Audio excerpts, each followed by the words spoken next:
여러분 안녕하세요. 여러분 공무원 시험에 많은 노력 결과 지난주에 시험을 보신 것 같습니다. 예상외로 이 공무원 시험이 자꾸 이들은 공무원 자체 시험이 너무 높다 보니까 공무원 쪽도 역시 이들은 여파가 밀려서 문제가 굉장히 날로 어려워지고 있다. 그러나 우리가 경영학 같은 경우는 정말 정리를 잘 하시면 충분한 문해그램 점수를 딸 수 있는 과목 아니냐.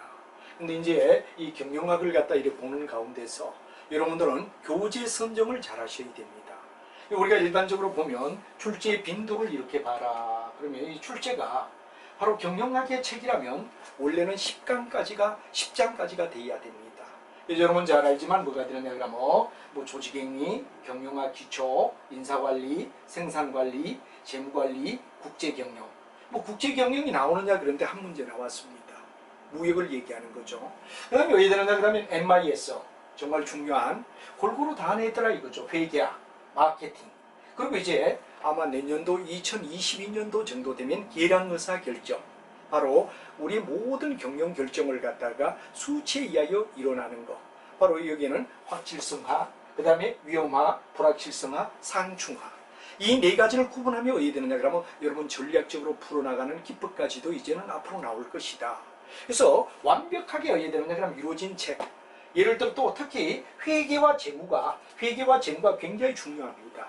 비단 여러분 잘 알지만 공무원 시험도 굉장히 중요하지만 예를 들어서 자격증 시험에도 이제는 옛날은 어떻게 되느냐 그러면 회계하고 재무관리를 갖다 굉장히 중시하지 않고 그냥 버리자 이랬습니다. 몇 문제 안 나오니까. 근데 요즘은 어떻죠?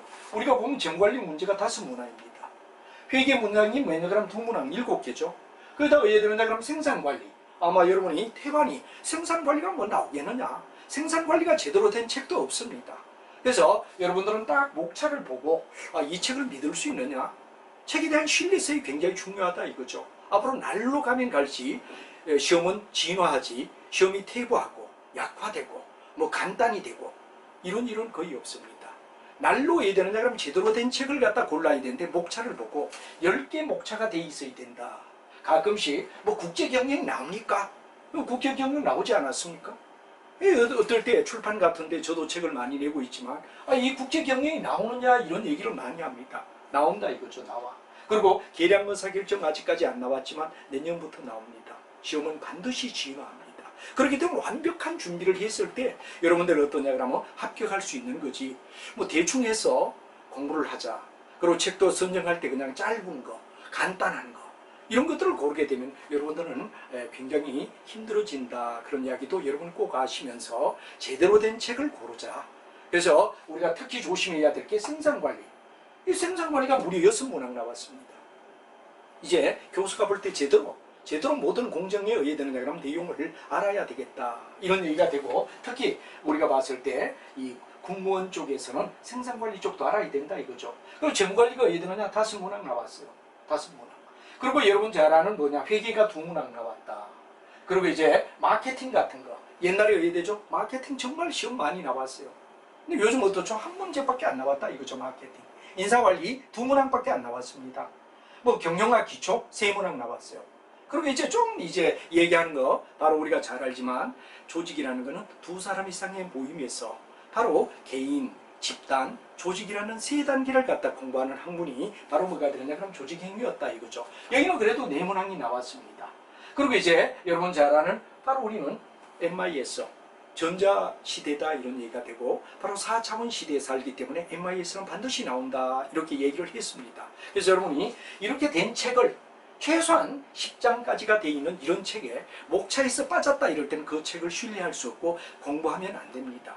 반드시 여러분은 골고루 영양 섭취를 골고루 취하듯이 수험생도 어디 되느냐 제대로 된 책을 갖다 고른다는 게 합격의 우선의 1번이다 하는 말을 드리며 참 문제를 갖다 이번에는 정말 골고루 잘 냈구나. 정말 이제는 출제가 굉장히 발전하고 있다. 아마 제가 볼 때는 교수들이 유명 교수들이 들어가겠죠. 그리고 거의 대다수가 뭐가 되느냐 경영학을 제대로 공부한 사람들. 회계의 재무를 빼고 회계의 재무를 갖다 빼고 또 생산을 빼고 경영 강의한다 그러면 그 말이 되겠습니까? 회계를 모른다 그러면 전체의 흐름을 갖다 기업을 진단할 수가 없습니다. 그리고 이제 재무관리 같은 경우는 기업의 자본 조달을 어떻게 하고 또 기업의 어떤 일을 하면 투자를 어느 쪽에 하느냐, 이건 굉장히 신중한 이야기가 됩니다. 근데 책이 뭐 앞에 경영 일반만 내가 말로만 된 거 이거 가지고 공부하는 시대는 이미 지나고 있고 자격증 시대도 그렇게 준비해서는 안 된다 하는 이야기를 저 시간에 매우 강조를 드리며 여러분에게 꼭 준비를 잘해달라는 얘기를 드리며 하나하나 뭐 여러분하고 수업하듯이 할 수는 없지만 요약하며 어떤 문제였는가를 우리가 한번 살펴보도록 하자 하는 얘기가 되겠습니다. 자, 그럼 여러분들 1번 이야기를 갖다 우리가 넘어가면 1번 이야기가 어떠냐. 그런데 바로 조직에 뭐가 되느냐, 구축할 때 분업이라는 말이 나옵니다. 이 분업은 바로 나눠서 일을 한다 하는 얘기가 되죠. 그래서 특히 국제경영 속에서 아담 스미스 같은 경우는 분업 이론을 가지고서 나라와 나라 사이에 유리한 물건을 생산하고 불리한 물건은 다른 나라로부터 수입하자 하는 이야기를 갖다 얘기했던 아담 스미스의 국부론, 이런 이야기가 다 분업의 이야기가 되죠. 근데 분업은 바로 우리가 봤을 때 사람을 숙련시켜주고 똑같은 일을 반복하니까, 그리고 예를 들냐 그러면 누가 어떤 일을 얼마 했느냐 그라는 걸 갖다 딱딱 분리된 일이니까 바로 우리가 봤을 때 이 관찰이나 평가가 용이할 수 있습니다. 그리고 예를 들면 계속해서 반복되다 보니 전문화가 되죠. 그러나 여기에 관련된 것 중에 업무의 몰입, 이 몰입은 굉장히 중요한 이야기가 바로 인간관계나 아니면 뭐가 되느냐 그러면 HR의 문제나 아니면 우리가 업무에 몰입한다 그러는 것은 일의 중독이라고 얘기합니다. 일을 중독시켜버린다. 중독시켜버린다는 이야기에서 우리가 봤을 때 직원의 만족도는 엄청 떨어집니다. 그래서 분업과 업무의 몰입이라는 말과는 관계가 없다라는 걸 여러분이 잡아낼 수 있느냐. 그래서 바로 인간관계나 아니면 뭐가 되느냐 그러면 업무에 대한 뭐가 되느냐, 몰입은 바로 일에 대한 중독성을 나타낸다 이거죠. 완전히 중독된다는 이야기를 의미하고 있다는 데서 1번이 바로 분업의 본래의 어떤 목적과는 거리가 있는 답이다 하는 이야기로 1번을 달아주면 되겠습니다. 두 번째, 테일러가 나오기 전까지는 모든 경영을 표류경영이라고 하죠. 마치 물이 흘러가듯이 물이 가다가 바위에 부딪히면 또 돌아갔어. 바로 물이 흐르는 것처럼 천천히 이렇게 흘러가는 걸 갖다 표류경영이라고 우리가 얘기를 합니다. 그러나 테일러가 나오면서부터 좀 더 과학적으로, 바로 여러분 잘 알지만 뭐가 됩니까? 일에 대하여 하루 동안 해야 될 직무에 대하여 뭐가 되느냐, 데드라인을 주자. 그래서 우리가 봤을 때 과업을 갖다 줘서 과업 이상 일을 했을 때는 뭐 포상을 하고 과업에 미달될 때는 뭐냐 그러면 낮은 차별성과급을 도입했다. 그런 얘기가 테일러의 과학적 관리 비율이 되죠. 근데 이 테일러의 과학적 관리법과 가장 설명이 옳지 않는 거, 그런데 내적 보상. 이 내적 보상은 칭찬 또는 아니면 격려, 이런 것들을 우리는 내적 보상이라고 하죠. 외적 보상은 임금이나 드러나는 부위들, 드러나는 어떤 표상을 갖다 외적 보상이라고 하는데, 이 내적 보상은 바로 메요란 학자 호손 실험, 여기서 나온 것과 연관이 되는 내용이다. 그래서 예를 들어 우리가 봤을 때 인정을 받고 또 보상을 해주고, 이런 내적 보상은 테일러 이야기와는 다르다.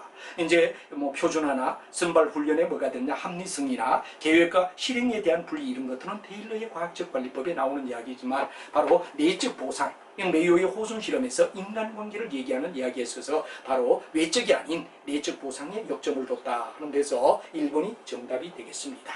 자, 3번은 바로 여러분 잘 알지만 노동의 3법과 관련이 없는 것, 이래 묻죠. 우리 일반적으로 봤을 때 노동자가 파워를 가져야 되죠. 우리 절대 어디에 되느냐 그러면 우리가 봤을 때 바로 회사의 일종의 뭐가 되느냐 그러면 노동자는 뭐가 되죠? 반드시 힘이 약합니다. 사용자는 어떻죠? 파워를 가집니다. 그렇기 때문에 노동자 조합은 있지만 사용자 조합은 절대 없습니다. 노동자가 자기들의 경제적 불이익을 갖다가 하기 위해서 혼자서 어떤 대항하다가는 어떻죠? 나중에 잘릴 수밖에 없다. 이런 현상이 되다 보니까 바로 노동자들에게 주는 노동의 3법, 노동 3법이라고 하죠. 단체권, 단체 교섭권, 단체 행동권, 바로 단결권. 이 세 가지는 뭐가 되느냐 그러면 전부 다 우리가 봤을 때 노동에 대한 뭐가 되느냐, 3법으로서 강제성을 가지며 법적으로 보장을 받습니다. 그러나 단체 협의권은 뭐냐 그러면 우리가 봤을 때 강제성을 갖다 주지 않습니다. 그리고 정답은 바로 협의권. 이 협의권은 우리가 봤을 때 정답이 아니다. 바로 노동 3법권에 속하지 않는다 하는 말이 되겠죠. 자, 4번의 가치사슬. 우리가 일반적으로 봤을 때 생산자가 물건을 갖다가, 소비자가 물건을 갖다가 한 10개 정도 100개는 만들어야 될 텐데 그럼 이게 소비자에게 물건을 파는 사람을 갖다 우리는 소매상이라고 얘기를 하죠. 소비자와 관련된 건 소매가 됩니다. 한 120년 돼야 되겠다.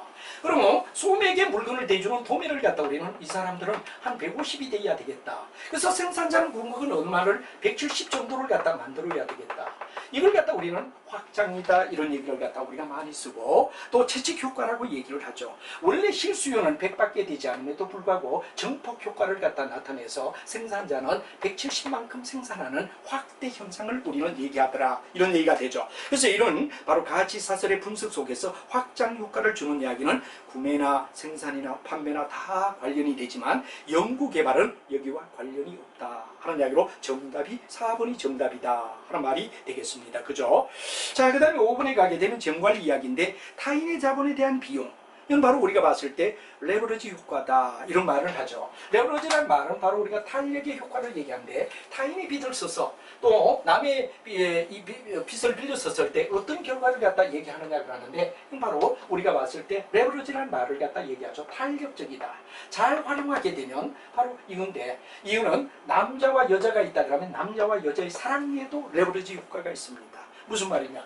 남자가 여자를 좋아하는 마음은 뭐가 되냐? 예를 들어 여기 남자와 여자를 조금 바꿀까요? 여자는 남자를 일밖에 좋아하지 않아. 근데 왜 그러냐 그러면 우리가 봤을 때 남자는 이 여자의 9배 사랑을 한다. 이럴 때 우리는 뭐라 하죠? 요 일을 갖다 이동하면은 여자가 일의 마음이 왔다 갔다 하면은 남자는 널뛰기를 한다.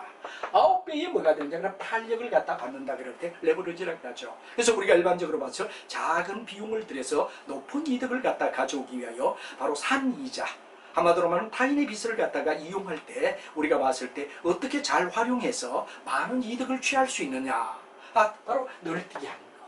이걸 갖다 레버리지라고 얘기를 하면 레버리지의 가장 중요한 이야기는 바로 재무관리 속에서 작은 코스트를 들이며 비용을 들여서 바로 그 돈을 활용을 잘해서 얼마만큼 증폭시키는 이득을 내느냐 하는 얘기를 갖다 얘기한다. 그래가 레버리지 효과라고 얘기를 하죠. 그래서 우리가 봤을 타인의 빚에 과연 우리가 봤을 때 얼마만큼 효과를 갖다 누릴 수 있느냐를 레버리지 효과라고 불러준다 하는 이야기를 여러분이 이해를 하시면 됩니다.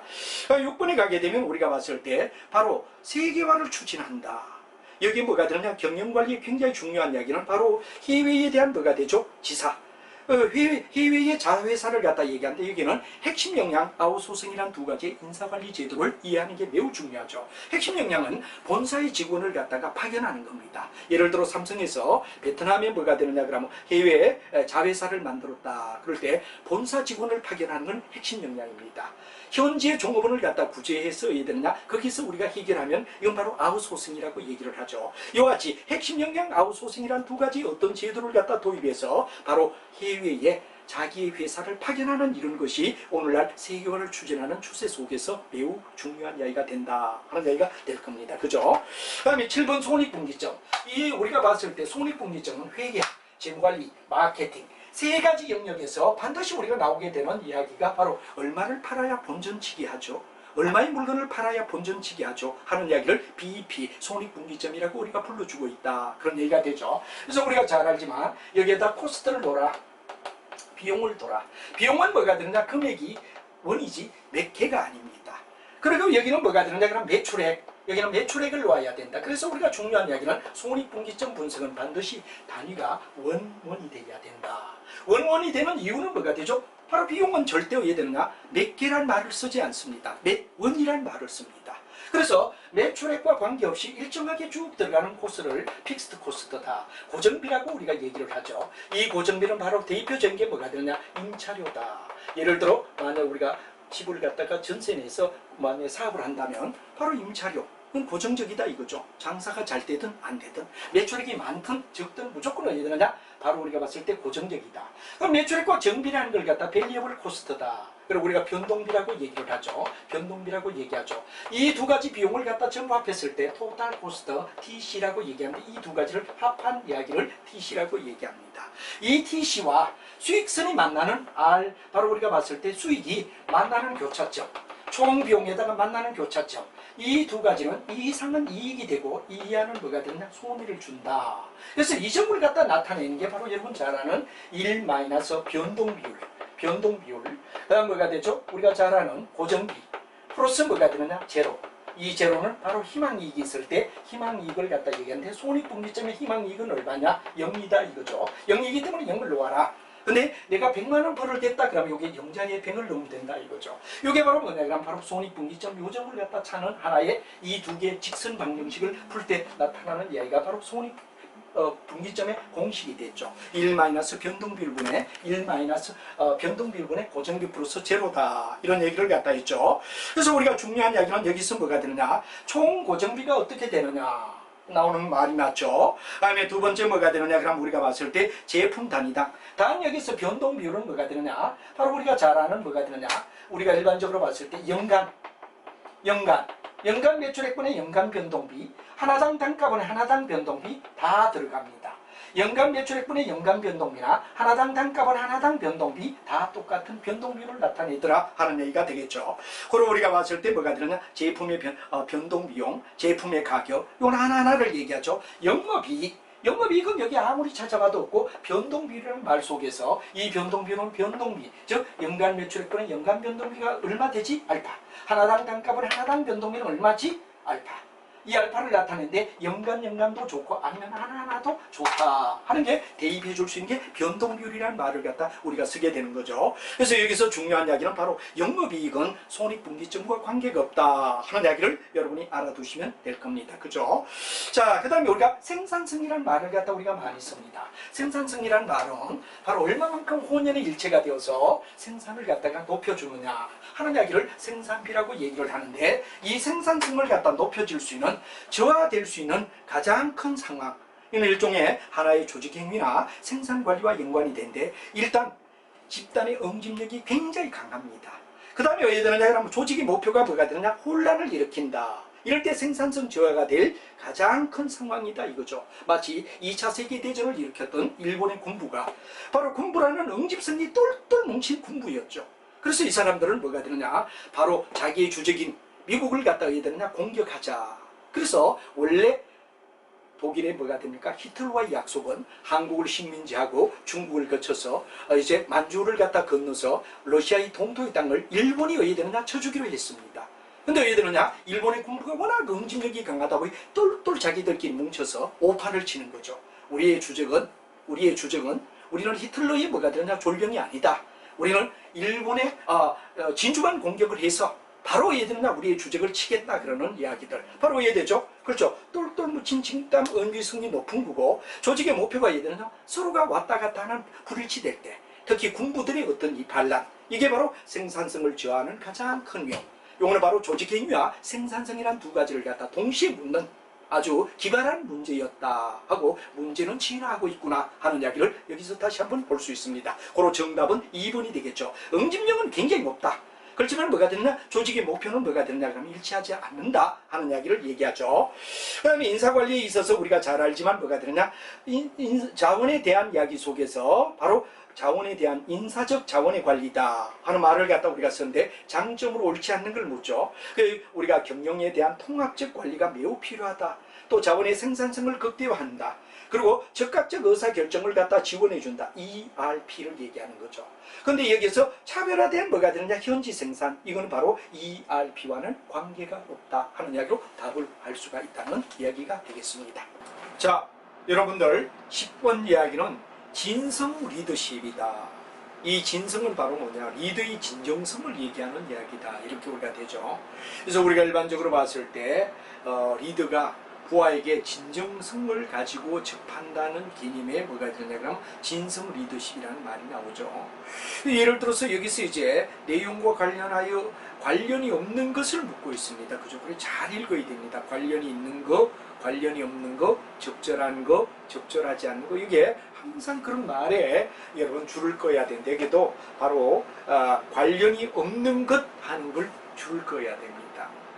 그러면 여기는 명확한 비전 제시, 이건 비전 제시입니다. 네가 이렇게 하면 앞으로 이렇게 우리 회사에서 키워주겠다.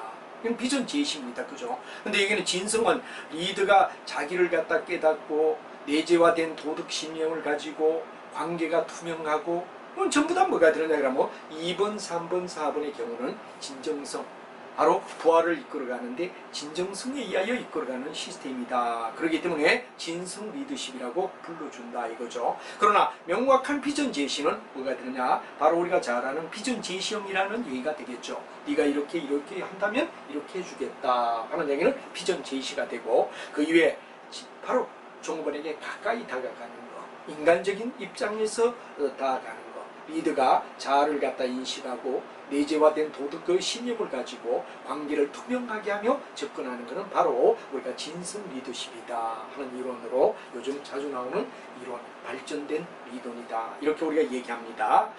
자, 그 다음 11번으로 가서 바로 우리가 다음 중 경영 기능 중에 가장 적절하지 않는 것 이렇게 묻고 있습니다.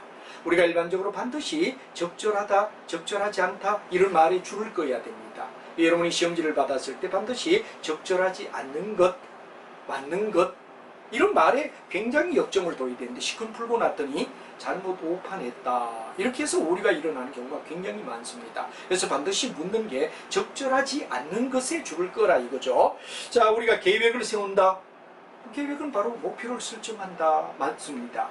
그 다음에 조직화한다. 조직은 바로 여러분 자원을 획득하고 사람들에게 너는 어떤 일, 너는 어떤 일, 너는 어떤 일을 하라 하는 이야기를 지시하게 되죠. 그래서 주어진 자원을 배분하는 거와 그 다음에 왜 되느냐 그러면 바로 과업 달성을 위해서 책임을 갖다 부과하는 거.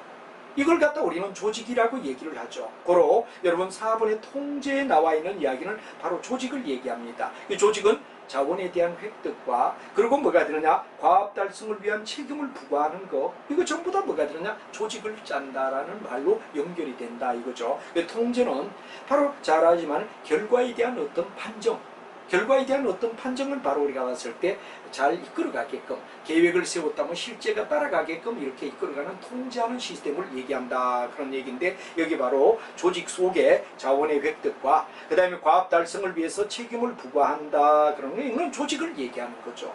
바로 너는 어떤 일, 너는 어떤 일, 너는 어떤 일을 담당하라 하고 뭐가 되느냐 그러면 바로 책임을 부과하는 거 이건 조직에 속하는 거기 때문에 4번의 통제, 통제는 바로 자기들이 어떤 계획을 세운 일의 실행을 갖다 이끌어가게끔 계속 통제해준다, 컨트롤해준다 이거죠. 그래서 자기들이 계획했던 이야기와 계획과 실천에 대한 통제를 갖다 이끌어가는 걸 갖다 얘기한다라는 이야기가 되기 때문에 바로 4번이 적절하지 않다.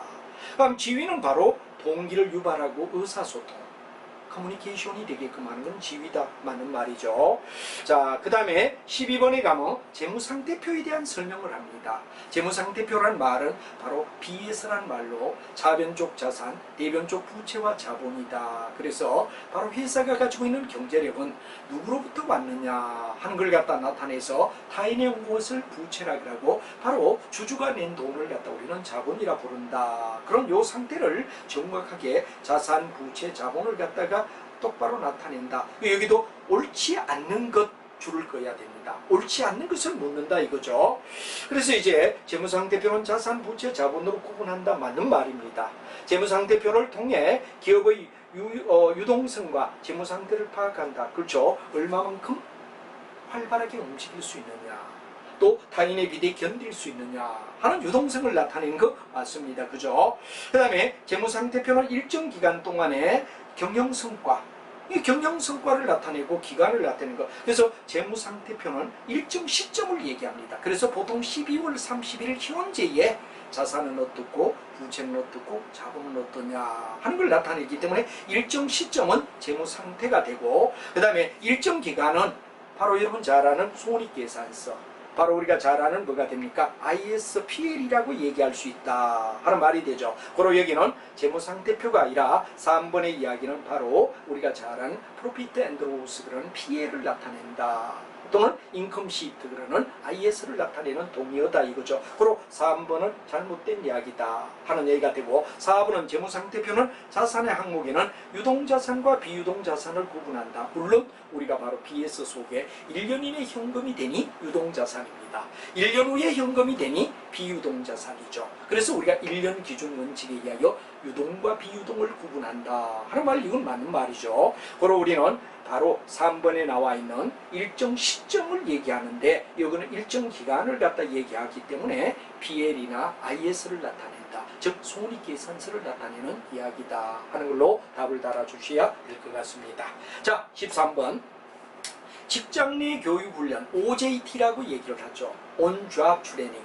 즉 회사에 뭐가 됩니까? 입사하자마자 상사로부터 어떤 일을 어떻게 해야 되느냐를 배우는 걸 갖다 우리는 바로 OJT다 하고 인사관리에서 자주 얘기를 하죠. 그래서 우리가 일반적으로 봤을 때 교육 프로그램의 설계 시에 가장 먼저 해야 할 필요한 분석이다. 맞죠? 직장 상사와 관계를 돈독하게 만들 수 있다. 왜? 항상 위에 있는 상사가 가르쳐주는 대로 일을 배우다 보니까 돈독한 인간관계가 되죠. 그 다음에 교육훈련이 현실이고 실제이다. 그렇죠. 매일 가서 생활하는 자체가 뭐가 되느냐? OJT 훈련이다 이거죠. 자, 많은 종업원에게 동일한 훈련을 시킬 수 있다. No. 1대1. 직속 상관에게 배우다 보니까 소수의 이름만 일을 배우는 거지. 왜? 직속 상관은 바로 교육자가 아니다 이거죠. 교육자가 아니다 이거죠. 그렇기 때문에 여기서 바로 많은 종업원들에게 동일된 훈련을 시킨다는 말은 바로 우리가 봤을 때 OJT가 아니라 전문기관에 보내든지 이거지. OJT는 On Job Training이니까 직속 상관에 대한 이야기는 거의 1대1로 이루어진다. 그렇기 때문에 4번이 잘못된 거다. 가장 옳지 않는 거 하고 있기 때문에 4번을 정답으로 잡아야 된다 하는 말이 되겠죠. 자, 그 다음에 우리가 봤을 때 14번에 가면 소비자의 구매 행동에 미치는 요인 중에 내적 동기가 관련이 없는 거. 바로 한 개인. 내적이란 말은 한 개인의 어떠냐. 우리가 일반적으로 문사계심이라는 말을 여러분 교재 배울 때 배웠죠. 문화적, 사회적, 개인적, 심리적. 이럴 때 우리가 중요한 이야기는 바로 개인은 자기의 소비의 어떤 패턴이나 또 자기의 학력이나 자기의 나이 이런 이야기를 갖다 나타내는 건데 가족은 우리가 봤을 때 개인과는 다르다 이거죠. 가족은 우리가 일반적으로 이렇습니다. 자가용을 한다 산다 이러면은 바로 우리가 봤을 때 색깔은 누가 하죠? 부인이 결정합니다. 보통 가족의 어떤 패턴에서 부인이 결정하고 그 다음에 차종을 결정하는 건 누가 하죠? 바로 잘 아는 누가 되느냐? 남편이 한다. 이렇게 우리가 보는 거 이 가족은 개인적인 소비의 패턴이나 학력이나 나이는 개인적인 내적 부분이라면 우리가 봤을 때 뭐가 되느냐 그러면 가족은 하나의 자기는 아니 한 사람의 이야기는 아니다 이거죠. 가족은 바로 패밀리를 나타내는 이야기가 되기 때문에 여기는 바로 어떤 면에 개인의 입장으로 공부하는 가족은 바로 개인인 내적보다는 외적에 가깝다. 그렇기 때문에 정답은 뭐가 되느냐? 가족이다 하는 이야기를 우리가 알아두고 되겠습니다. 자, 그 다음에 개인적 권력이다. 그런데 개인은 어떤 남에게 영향력을 줄 수 있으면 이거는 권력이라고 얘기를 하죠. 그래서 우리가 일반적으로 봤을 때 해당하는 것은 하고 묻고 있습니다. 자, 부하 직원의 뭐가 되느냐? 휴가 요청을 받아들이지 않았을 때 영향력. 이거는 바로 우리가 잘 아는 지위에 대한 권력이다 이거죠. 개인적 권력보다는 이건 공식적 권력을 얘기합니다. 공식적 권력. 그 다음에 다른 직원에게 보너스를 갖다 제공할 걸 결정한다. 이것도 역시 공식적 권력을 얘기하는 지위입니다. 높은 지위에 있는 사람이 아래 다른 직원에게 지시를 내린다. 이것도 지위가 되겠죠. 이건 바로 1번, 2번, 3번은 공식적 주어진 권력을 갖다 얘기하는 공식적인 권력을 얘기한다 이거죠. 그러나 다른 직원에게 전문적 지식을 제공하여 발생하는 영향력, 이거는 상당히 다른 종업원에게 주물해서 개인적 권력이다 이거죠. 이래서 우리는 일반적으로 누구에게 어떤 훌륭한 교육을 받게 되면 그 사람을 갖다가 의되죠. 바로 존경하는 것. 이게 바로 우리가 봤을 때 개인적 권력을 얘기하고 공식적 권력보다는 훨씬 개인적 권력이 의되죠. 많은 파워를 가질 수 있다. 만약에 부동호를 나타낸다면 개인적 권력은 공식적 권력보다는 파워가 크다. 왜? 존경해서 따르기 때문에. 그래서 예를 들어 선배가 후배에게 좋은 어떤 지식을 갖다 전달하며 아이디어를 갖다 제공해 줬다 이럴 때는 전문적으로 우리는 그 사람을 존경할 수밖에 없다 이거죠. 그래서 이런 걸 갖다 우리는 4번은 바로 개인적 권력에 해당되는 거다. 그러면 1번, 2번, 3번은 뭐가 되죠? 그렇죠. 공식적 권력에 속하는 지위의 이야기요. 아까 얘기했던 개인적 권력이 아닌 공식적 권력에 속하는 것이 1번, 2번, 3번이며 이건 바로 지위 이하여 파워를 갖다 형성한다고 말할 수 있다. 이렇게 우리가 얘기를 해야 되겠죠. 자, 그 다음 16번에 신제품 개발의 프로세스의 설명 중에 가장 적절한 거 하고 묻고 있습니다. 그래서 우리가 제품을 개발할 때 여러 절차를 거쳐서 제품을 갖다 개발하게 되죠. 신제품 개발의 절차를 얘기합니다. 예를 들어 아이디어 창출 단계는 많은 수의 아이디어의 창출에 중점을 둬야 된다. 정말 맞는 말입니다. 우리가 처음부터 어떤 물건을 만들 것인가 하고 많은 사람에게 아이디어를 물을 때는 바로 우리가 봤을 때 의해되는 많은 수의 아이디어를 얻으면 얻을수록 어떻죠? 그렇죠. 새로운 제품을 개발하는 데 도움을 받을 수 있다. 이거죠. 이건 맞는 말이고. 자, 신제품, 제품의 컨셉의 개발 단계에서 시제품은 아니죠. 모형입니다. 아직 처음 시작할 때는 뭐가 되느냐 그러면 개발 단계는 모형 제품을 개발해야 된다. 그렇기 때문에 틀린 겁니다. 세 번째, 신상품에 대한 컨셉 아이디어를 소비자가 사용하는 언어나 그림을 통하여 추상적으로 표시한다. 아닙니다. 구체적으로 표시해야 됩니다. 추상적이 아니라 구체적으로 신상품에 대한 컨셉 같은 거는. 그리고 네 번째, 시장 테스트의 제품을 출시 후에는 소규모가 아니라 대규모로 일단 뭐가 됩니까? 시장 테스트를 해서 제품을 출시한 후에는 바로 이제는 대량 판매를 갖다 위하여 제품을 많이 만들어야 되죠. 그리고 여기에 중요한 이야기는 바로 1번이 정답이다 하는 말이 되겠습니다. 자, 그 다음 17번에 보면 식스 시그마다. 그런데 여러분들이 잘 알지만 100만 개 중에서 3개, 4개 정도, 이건 이미 100만 개 중에 3개, 4개 정도의 분량을 갖다 이용한다 하는데 여기는 옳지 않는 걸 묻는 게 바로 2번이 되겠죠. 매우 높은 품질을 확보하기 위한 혁신 활동이다. 여러분, 경영학에서 혁신은 발전을 얘기합니다. 그래서 우리가 보통 이제 이렇게 되죠. 혁신, 제품이 이렇게 나올 때 이 한 단계 한 단계 발전을 갖다 우리는 뭐라 그러죠? 혁신. 여기는 혁신이라는 말은 발전을 얘기하는 겁니다. 혁신이 이노베이션이다 이런 얘기가 되죠. 근데 이 혁신을 갖다가 전부 다 묶었을 때, 혁신을 갖다 묶었다, 시그마에 묶었다 그럴 때 이건 변혁의 물결이다. 변혁이라고 우리가 얘기를 하더라.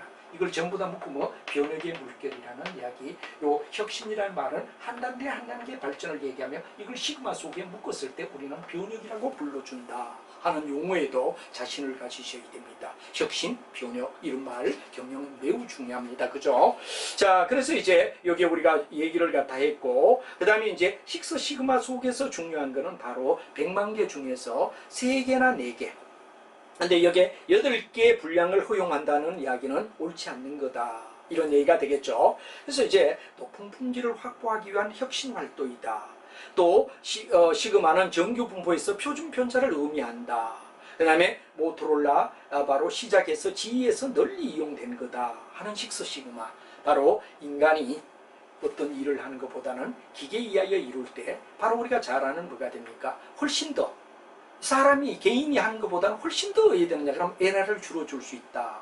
그래서 우리가 보통 이제 통상 한 6분의 1 이런 개념에서 식스 시그마라는 말도 우리가 쓴다 하는 것도 알아두고, 그 다음에 18번에 JIT Just in Time이란 말이 되죠. JIT 바로 여러분 일본의 도요타 자동차 회사는 재고를 가지지 않겠다. 그러면 이제 여기에 우리가 쭉 해야 되느냐 그러면 컨베이어 벨트 위에 깜반이라는 말이 나오죠. 깜반은 간판의 준말을 갖다 깜반이라고 합니다. 이 자재통을 갖다 만들어 놓고 이제 쭉 흘러갑니다. 자재통이 있습니다. 자재통에 이름이 있단 말이야. 그럼 이 벨트 위에 따라 쭉 가서 자동차 가면 끝에 가면 완성품이 나오겠죠. 그러면 이때 바로 왜 되느냐 그러면 재고를 하나도 가지지 않고 하청업자가 딱 스탠바이 하고 있다가 재고통에 들어가야 할 뭐가 있냐 그러면 재고를 바로 즉석에서 just in time 필요한 시기에 바로 엮는다. 그래서 미국의 MRP라는 뭐가 되느냐 그러면 바로 IBM 회사는 작은 소유의 컴퓨터에 의하여 자재를 갖다가 창고에 조금은 가집니다. 돈 주고. 돈을 줬기 때문에 자기들의 자재니까 자산이 되죠. 근데 이게 바로 이때 즉각 이미 현장에서 하청업자들이 뭐냐 그러면 자재를 이 통에 이어주는 걸 just in time, JIT라고 얘기하고, 이때 들어가는 뭐냐 그러면 바로 재고는 바로 여러 가지 어떤 제품에 대한 이거 자재는 외상으로 가져옵니다. 그러니까 인간적 관계가 확실하게 이루어지지 않으면 JIT를 취할 수가 없죠. 그래서 여러분 잘 아는 바로 우리가 일본의 도요타 자동차 회사에서 부품을 갖다 다 외상으로 넣어라.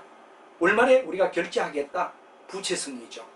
이제 MRP인 미국의 바로 IBM 회사에 뭐가 되느냐 그러면 바로 컴퓨터 회사에는 자재를 돈 주고 조금씩 최소 양만 사온다. 그래서 MRP, JIT 이 두 가지 기법이 바로 자재 소유 계획에 굉장히 중요한 이야기가 되는데, MRP는 그래도 창고에 조금이라도 가지고 돈 주고 샀기 때문에 자산이다. 그러나 바로 여기에 일본의 도요타 자동차 깜반이라는 말은 간판의 준말을 깜반이라고 합니다. 여기에 뭐가 되느냐 그럼 자재통에 물건을 갖다 이제 여면서 해야 되는 것 같은데 하청업자가 기다리고 있다 스탠바이 하고 있다가 바로바로 자재를 갖다가 넣어준다는 개념이 돼서 바로 여러분 잘 아는 뭐가 되느냐 just in time. 그리고 여기는 부채입니다. 연말에 가서 월말에 가서 바로 자기들이 연 자재에 대하여 돈을 갖다가 준다 이거죠. 그럼 회사로 볼 때는 일단 외상으로 가져온다 이런 개념이 되겠죠. 그래서 이 두 가지 비교를 해야 되는데 여러분 자야는 JIT는 바로 안전재고를 갖다 위한 안전재고에 의해야 된다 그런 내용이 되는데 이 안전재고는 MRP입니다. 창고에 조금 가지고 있다 그런 안전재고는 MRP를 얘기하고 적시 구매, 그 다음에 뭐가 되느냐 반복 사용, 그 다음 다기능의 존재, 이런 건 전부 다 JIT를 얘기합니다. 그죠? 일본 도요타 자동차 회사에서 우리가 얘기했고, 안전재고는 바로 미국의 IBM 회사에서 뭐가 되느냐 그러면 MRP라는 제도를 가지고 있었다 하는 이야기를 여러분이 알면 되겠죠.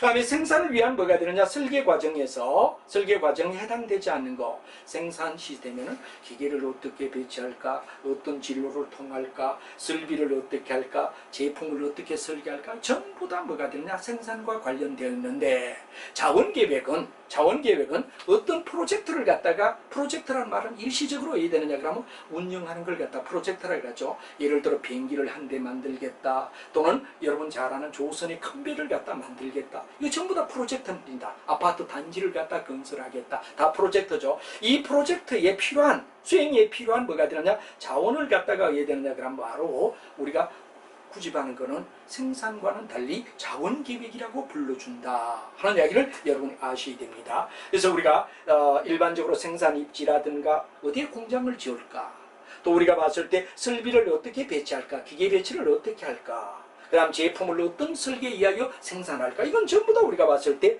일종의 생산 시스템에 속한다 이거죠. 그러나 우리가 봤을 때 자원에 대한 계획은 바로 프로젝트를 수행할 때 필요한 모든 뭐가 되느냐 그러면 요구되는 자원의 양을 말한다. 20분 보죠. 재무 분석에 대한 설명 중 옳지 않는 것, 반드시 이번 시험의 특징은 옳은 거, 옳지 않는 거, 옳은 거, 옳지 않는 거, 이런 문제가 나올 때는 반드시 선을 그으며 여러분이 명확하게 풀고 나가야 된다는 거. 옳으냐, 옳지 않느냐를 묻는데 옳지 않는 것은 하고 묻고 있습니다. 그죠?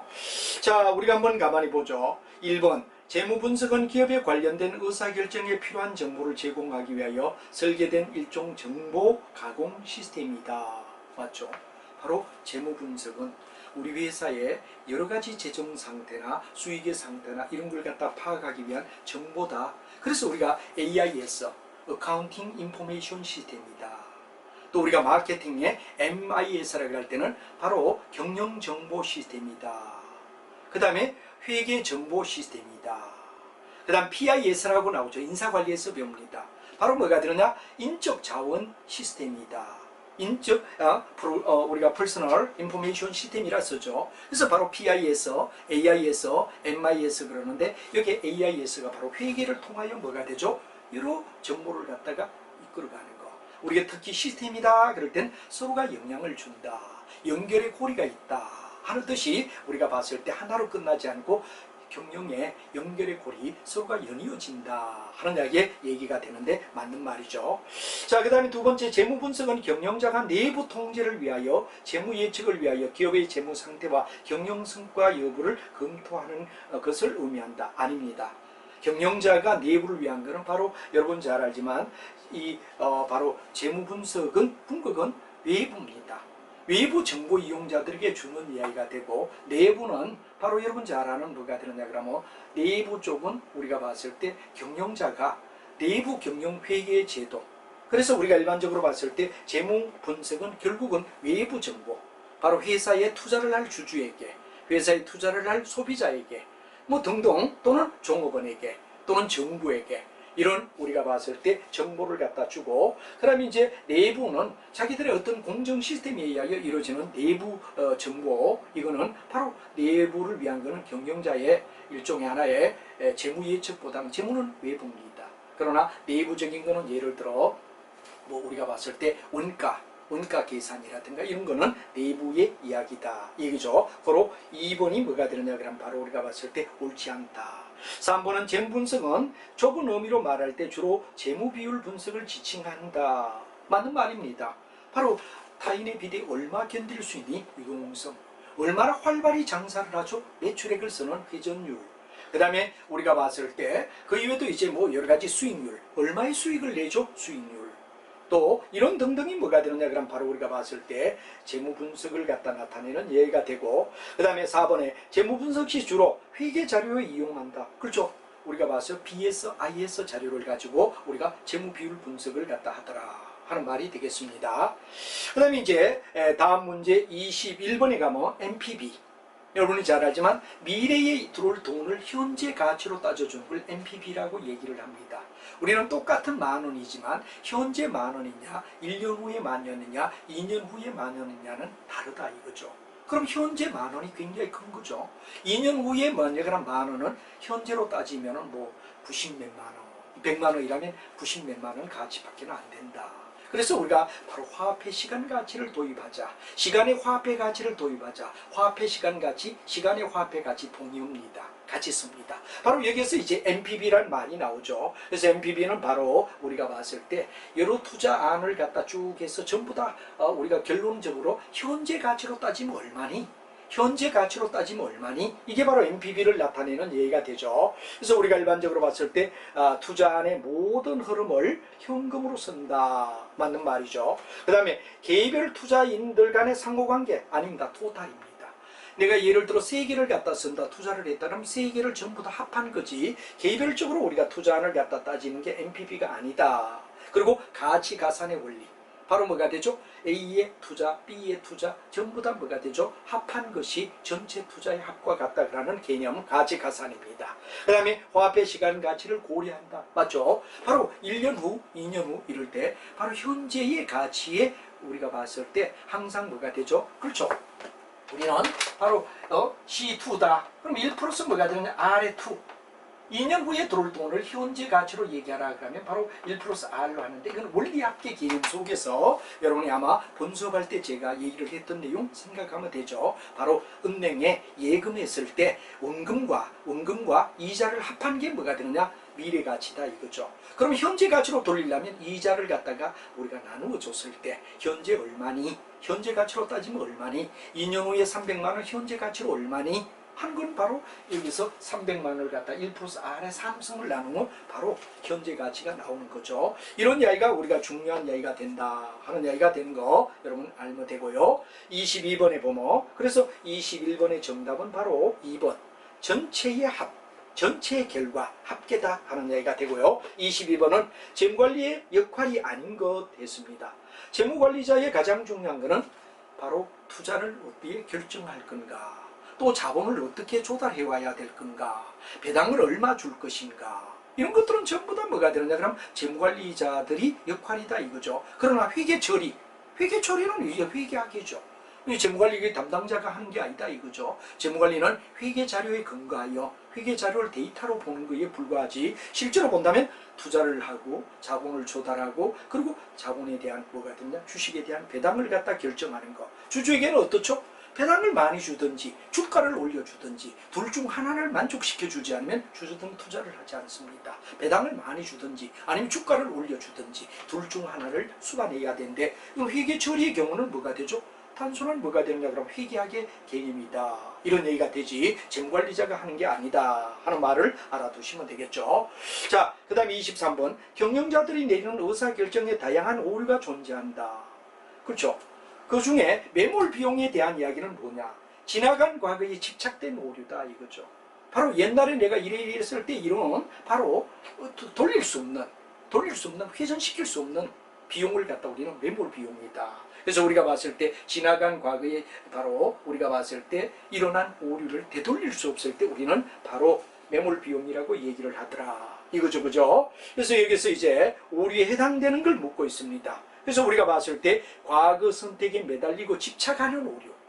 그렇죠? 우리가 예를 들어서 내가 얼마나 투자를 했는데 내가 얼마를 가지고 뭐 고수동을 쳤는데 이렇게 읽었느냐. 이러면 이건 전부 다 뭐가 되느냐? 하나의 돌릴 수 없는 이런 비용을 매몰 비용이라고 얘기를 하더라 하는 얘기가 우스갯소리로 나올 수가 있습니다. 그죠? 자, 그 다음에 경영과 관리의 차이점에 대하여 옳지 않는 거, 참 시험이 끝까지 옳은 거, 옳지 않는 거, 옳은 거, 옳지 않는 거 굉장히 시험을 잘 냈어요. 이제는 공무원 시험도 뭐 거의 얘들은 정상 수준 이렇게 내는 게 정상입니다. 왜? 경영학을 갖다 그냥 뭐 암기하는 거 몇 가지 가지고 그냥 공부하고 회계나 재물은 뭐 전혀 손 안 대는 이런 시대는 가고 있다 이거죠. 그래서 이제 상당히 문제도 보면 어떠냐 그러면 아주 계속 진화합니다.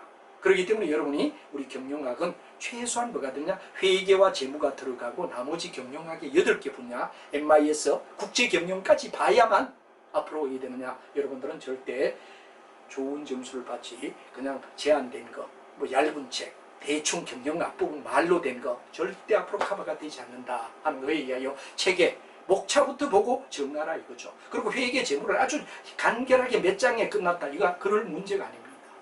그래서 앞으로는 정말 양이 책이 어떻게 구성되느냐를 보고 책을 구해야 된다. 그래서 10장 회계와 재무를 포함하고 경영의 8분야를 해서 10장 정도면 되고 두꺼운 책을 봐줘야 앞으로 좋은 점수를 받고 그래도 자기가 공부한 데서 시험에 나올 수 있다 하는 걸 굉장히 강조를 드리고 있습니다. 자, 그래서 경영과 뭐가 되느냐 관리의 차이점을 했는데 옳지 않는 것하고 묻고 있습니다. 옳은 것이 아니라 옳지 않는 겁니다. 선을 반드시 꺼야 됩니다. 첫째, 경영은 지향성을 가지고 조직을 운영하는 활동이다. 그렇죠? 어디로 갈 것인가 방향을 제시하는 것 역시 경영 맞습니다. 그 다음에 경영은 뭐가 되느냐 기업을 운영하고 통제하는 활동이다. 맞죠? 그 다음에 우리가 봤을 때 관리는 업무를 조직화라는 이야기는 바로 너는 이런 일, 너는 이런 일, 피라미드를 갖다 형성해서 탑, 미들, 로우를 결정하는 게 조직화가 됩니다. 그렇기 때문에 이건 조직화는 경영입니다. 경영이지 관리가 아니다 이거죠. 관리는 경영의 세부상 실제적인 하나하나의 행동이다 이렇게 우리가 보죠. 그래서 3번이 틀렸고 4번은 관리를 일을 진행하고 통제하는 활동이라 할 수 있다. 맞죠? 일을 진행하는 거 하나하나 집행하는 거 이게 관리다 하는 말이 되겠습니다. 자, 그 다음에 이제 마지막 25번 품질 경영이다 하는 말을 쓰죠. 품질 경영 생산관리에 굉장히 중요한 이야기가 되고 역시 이제 이런 분야까지도 이제 출제가 돼야 되는 이런 입장에 있다 이렇게 보는데 만약에 지속적인 개선을 위하여 데이밍이 말한 뭐가 되냐 PDAC라고 얘기했는데 PDCA가 됩니다. 그래서 우리가 일반적으로 플랜 P가 되겠죠. do 그리고 뭐냐 그럼 체크입니다. 체크 비교하라. 그리고 어디 되느냐 마지막 act 행동한다. 그래서 plan, do 그 다음 체크, act. 그래서 뭐가 되느냐 그러면 PDCA라는 얘기를 갖다 쓰는 거다. 그리고 잘못됐죠.